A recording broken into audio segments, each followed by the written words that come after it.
Мына қазақтың әулиесі Мәшір Жүсіп Кенесары ханның өлімі жайында мынандай оқиғаны баяндайды. Кенесары ханның қылша мойын шауып келіп жүргенде басы жерге түсті дейді. Шапқан батырдың өзі сол сәтте сылқ етіп құлап қалды дейді. Қараса табан астында жан шығып кетіпті. Көтеріп үйіне апарған екен, үйінде қатын баласы да жалп етіп құлады дейді.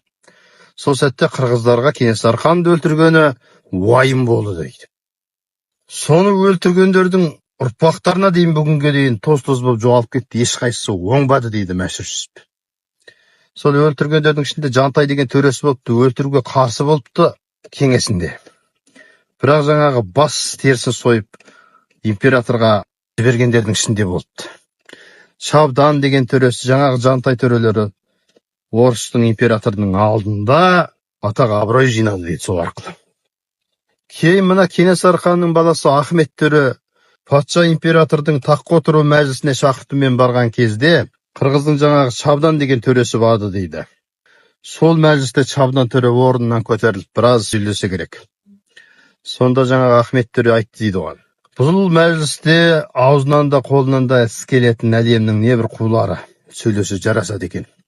Ауыз жоқ, сақау, аяғы жоқ, мешел, қолы жоқ, шолақ қазақ пен қырғыздың баласы едік қой.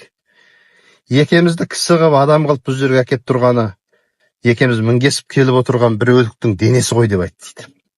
Сен менің әкемді өлтіріп, атақ абырой жинап шақырып келіп отырсаң, мен сол Кенесары ханның баласы болған үшін соның атақ абыройымен келіп отырмын деген сөзді жаңағы екеміз бір өліктің денесіне мінгесіп келіп отырмыз ғой деп айтты.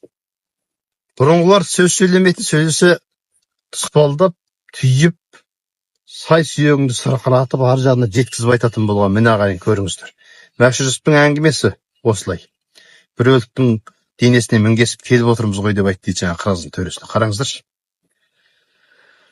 Бөлісіңіздер, таратыңыздар, қазақ әңгімені бояуын қанық қылып жеткізетін қазақ арнасы баяндаған Нұрдәулет Есеғазы.